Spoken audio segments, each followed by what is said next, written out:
En este vídeo vamos a estudiar las manifestaciones clínicas del síndrome de Down y cuáles son cada uno de los diferentes métodos de diagnóstico que existen para identificar esta cromosomopatía, así como la fiabilidad que tiene cada uno de ellos. Si lo que quieres es estudiar cuáles son las manifestaciones o las características genéticas, los mecanismos por los que se produce esta cromosomopatía, te dejo la primera parte de esta clase aquí, ahí arriba, pero ahora vamos a ver las manifestaciones clínicas y el diagnóstico. Vamos allá. Vale, ahora vamos a estudiar las manifestaciones clínicas del síndrome de Down y lo vamos a repartir en tres partes. Tenemos las manifestaciones que son en el periodo neonatal, manifestaciones clínicas ya en niños mayores y malformaciones congénitas que se producen en el síndrome de Down. Lo más importante de las manifestaciones del periodo neonatal es que entiendas lo siguiente. El síndrome de Down es un síndrome que tiene unas manifestaciones clínicas muy evidentes. Sin embargo, hay casos como en el mosaicismo genético que puede ser un poco más difícil distinguir realmente por criterios clínicos si un individuo tiene síndrome de Down. Entonces, pese a que hay unas manifestaciones muy frecuentes, existe lo que se conocen como los criterios de Hall. Los criterios de Hall son unos criterios que nos permiten identificar la probabilidad de que un individuo tenga síndrome de Down a través de entender con qué frecuencia se manifiestan ciertos síndromes. Por ejemplo, que tengan un perfil facial plano, que sabemos que se manifiesta en el 90% de los pacientes con síndrome de Down, pues nos va sumando como puntos en una lista para que después nos diga si efectivamente un neonato tiene síndrome de Down. ¿Qué otros criterios encontramos, o sea, qué otras manifestaciones clínicas encontramos en el criterio de Hall? Tenemos el reflejo del Moro de Moro disminuido.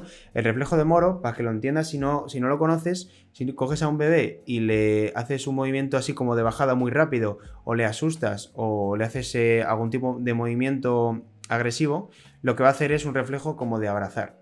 Eso es el reflejo de Moro.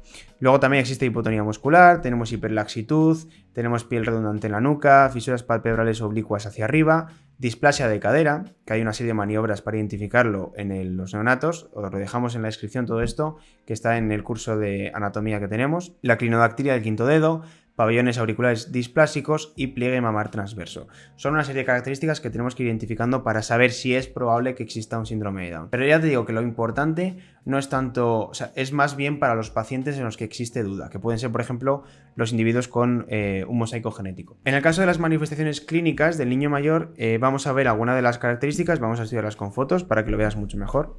Es importante la deficiencia mental con hipotonía muscular, luego veremos pues, algunas manifestaciones como por ejemplo el reflujo gastroesofágico, verán porque en definitiva la hipotonía muscular también afecta a los esfínteres. Un fenotipo particular en cráneo, cara, tórax, abdomen, extremidades y esqueleto, alteraciones endocrino-metabólicas, por ejemplo diabetes, y malformaciones congénitas que luego veremos al final y son las que realmente producen una disminución de la esperanza de vida de estos pacientes. Disculpa la calidad de la imagen, pero es lo mejor que puedo encontrar. Algunas de las manifestaciones a nivel craniofaciales, algunas de ellas son, por ejemplo, la nariz en silla de montar. Es una nariz que está aplanada y es ancha. ¿Por qué? Porque es probable que tengan problemas en el desarrollo del hueso nasal, que luego eso se identifica en ecografía, en el diagnóstico es muy importante. Tenemos pelo lacio y fino, la cara es como redondeada, si lo ves. El epicanthus o el pliegue interno del ojo, que luego veremos una foto, es muy característico de los pacientes con síndrome de Down. Las manchas de Brushfield son las manchas que están en el iris, que también son bastante fáciles de identificar, veremos foto ahora. La hendidura palpebral oblicua, otras alteraciones en la morfología de las orejas, generalmente son las orejas como en soplillo, y tenemos pues un cuello corto y ancho. Este es el pliegue del epicanto o el pliegue ocular interno del que te mencionaba antes, y estos puntitos que ves aquí en el iris no son un reflejo de la cámara, son las manchas de Brushfield que están en los pacientes con síndrome de Down. Y aquí en esta imagen vemos algunas de las otras manifestaciones a nivel orgánico de los pacientes con síndrome de Down, como por ejemplo un colon más largo, enfermedades congénitas del corazón, las manifestaciones faciales que habíamos visto antes, hernias umbilicales, pelvis anormales, que suele haber displasias de cadera, el tono muscular disminuido o hipotonía muscular, que eso pues, produce manifestaciones clínicas en diferentes sitios. Lo importante es que entiendas las manifestaciones más, digamos que hacen más características a este síndrome, que eran todas las craniofaciales. Más manifestaciones congénitas, suele haber alteraciones a nivel de otros organismos, es decir, el hecho de tener síndrome de Down, porque el hecho de que es una alteración cromosómica que produce más cantidad genética para unos genes determinados, hace que en otros sistemas haya alteraciones, como por ejemplo a nivel cerebral, a nivel del aparato digestivo, a nivel del circulatorio y del respiratorio. El más importante que tienes que entender es sobre todo a nivel circulatorio, porque es lo que está más relacionado con la disminución de la de la esperanza de vida junto a nivel respiratorio. A nivel cerebral tenemos pues epilepsia, alteraciones vasculares del polígono de Willis, hidrocefalia, estenosis del canal medular, ¿vale? Manifestaciones del aparato digestivo, sobre todo el reflujo gastroesofágico, a consecuencia de la hipotonía muscular. Como hemos mencionado antes, la hipotonía muscular de los pacientes con síndrome de Down también afecta a nivel de los esfínteres o a nivel del esfínter esofágico inferior y eso produce el reflujo. Atrexia del duodeno, enfermedad celíaca, hay otras alteraciones también metabólicas como diabetes. Manifestaciones del aparato circulatorio y del aparato respiratorio sería apnea obstructiva del sueño que produce hipertensión pulmonar. La malformación congénita más importante de todas y de la que tienes que acordarte son a nivel cardíaco, que es la tetralogía de Fallot. Está formada por 4 manifestaciones o 4 características fundamentales, por eso es una tetralogía. Tenemos una comunicación interventricular, hay un fallo dentro del septo interventricular del corazón, hay una hipertrofia a nivel miocárdica, ves la hipertrofia ventricular muy marcada, tenemos una estenosis de la válvula pulmonar y luego tenemos una dextraposición de la aorta. Veamos ahora a nivel de diagnóstico del síndrome de Down. Es importante que entiendas que vamos a diferenciarlo a nivel postnatal y a nivel prenatal durante el segundo trimestre del embarazo. A nivel prenatal hay 2 pruebas importantes. Obviamente hay diferentes tipos de pruebas, ¿no? La primera vamos a hablar de pruebas clínicas o de laboratorio. Tenemos el triple test y el cuádruple test. Son test con una fiabilidad de en torno al 70% el triple test y el 80% del cuádruple test. Realmente lo que hacemos es identificar cuáles son las concentraciones de una serie de hormonas, que van a ser la alfa-fetoproteína, la gonadotropina humana coriónica, el estriol no conjugado, el estradiol no conjugado y la proteína inhibina A. Y dependiendo de si esas cantidades están por encima o por debajo de los valores normales, vamos a determinar la probabilidad de que el individuo en desarrollo, el feto o el embrión, tenga el síndrome de Down. Viendo los niveles ahora, tenemos que la alfa-fetoproteína debe estar disminuida, que es una proteína producida por el feto. La gonadotropina humana coriónica estará aumentada, que es una sustancia producida por la placenta. El estradiol no conjugado debe estar bajo.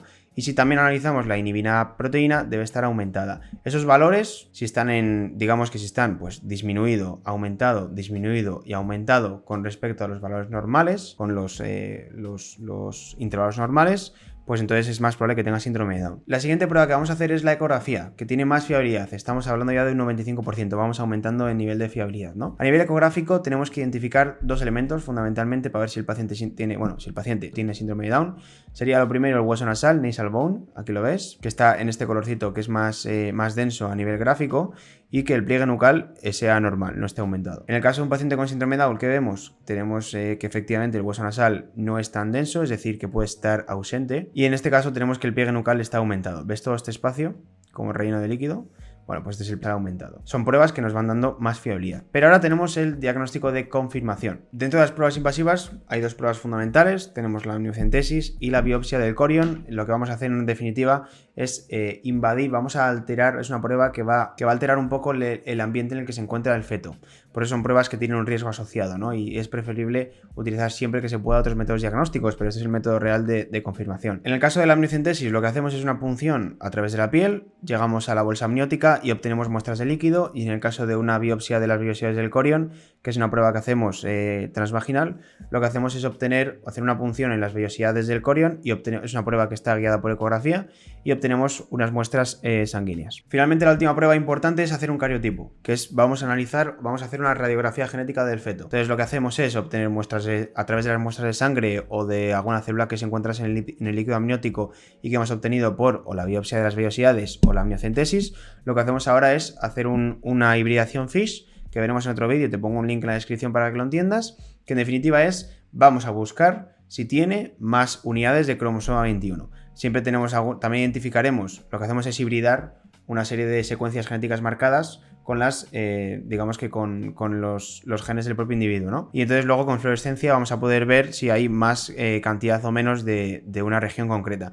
En este caso, en un embrión sano que vemos que tiene 2 regiones 21, genial, es disómico y tiene el XY, ¿no? Y en el caso de un paciente con trisomía del cromosoma 21, en este caso que estamos viendo que tiene 3 regiones 21, ¿no? O en la fluorescencia vamos a ver 3 regiones con el color 21 que nos indican una trisomía. En este caso sería un Klinefelter, porque tenemos un individuo que tiene un cromosoma cromosoma más, pero es un cromosoma sexual, tiene 2X. Finalmente, a nivel de pronóstico, lo que habíamos dicho anteriormente cuando habíamos analizado otros síntomas que ocurrían a nivel orgánico. Son pacientes que tienen una esperanza de vida ligeramente disminuida, fundamentalmente porque tienen alteración a nivel de diferentes sistemas. Sobre todo el más importante son los problemas que producen cardiopatías y alteraciones a nivel pulmonar que llevan luego a la hipertensión pulmonar. Entonces, hay una disminución de la expectativa de vida en torno a los 50-55 años y algunas de las causas son pues, cardiopatías, alteraciones digestivas, problemas humorales como leucemia linfoblástica aguda, el 97% de los cánceres de los niños con síndrome de Down, enfermedad de Alzheimer, hipertensión pulmonar por apnea del sueño, infecciones y crisis cominciales. Y finalmente ya tengo que agradecerte que has podido llegar hasta el final de esta clase. Ha sido una clase larga, pero espero que te haya ayudado mucho a entender más